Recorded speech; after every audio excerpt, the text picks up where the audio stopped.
Gardeners, I think, dream bigger dreams than emperors. Mary Cantwell. The first step in planning your garden's layout is understanding the space you have to work with. It's not just about square footage. Sunlight, shade, and soil quality are all equally important. If you gardened last year, you probably already have a good sense of these factors already. But if you're in a new space, consider using your smartphone to gather this data. Apps can show you the sun's path on specific dates, helping you better predict how much sunlight or shade an area will receive. If you're planting directly in the ground for the first time, a soil test is essential, especially for plants with specific needs like blueberries or hydrangeas, which thrive in acidic soils. In the earlier weeks, we talked about shaping your garden wish list and shopping for seeds. Now it's time to take stock of everything that you have. Organize your seeds by planting time.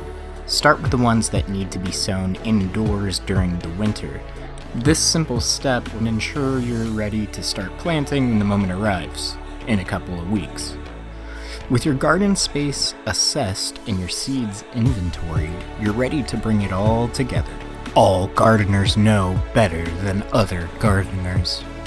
Chinese proverb.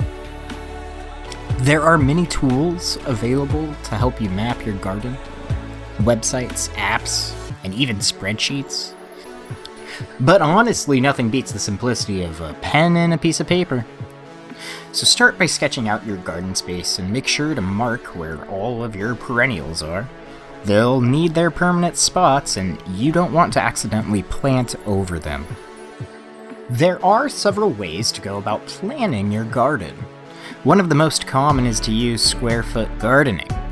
The idea is to section off your growing space into 1 foot squares and then divvy up each square into a plant and seed it accordingly.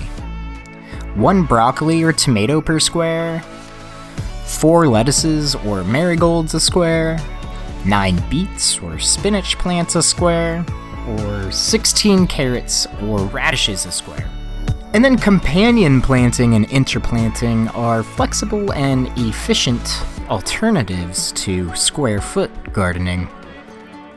Companion planting is a technique that involves pairing plants that benefit from each other.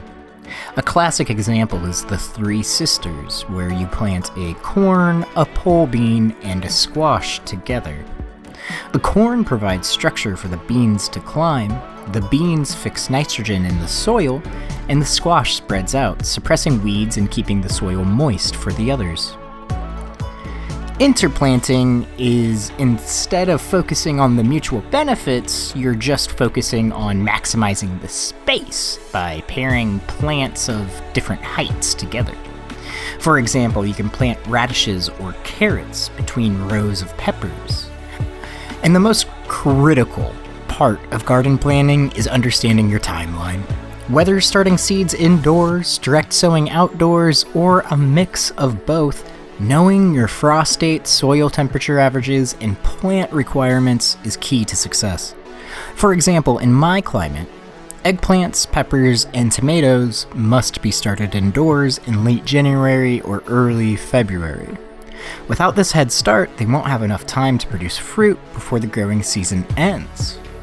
And while there are many apps and websites to help, I still just find the pen and paper to be the most straightforward and reliable tool for planning all of this out. The garden year has no beginning and no end. Elizabeth Lawrence. Even though we're in the middle of winter, the gardening season is already underway. Take the time to assess your space, organize your seeds, and lay out your plans. Before you know it, we'll be starting seeds indoors and preparing for the exciting burst of spring. Let's grow!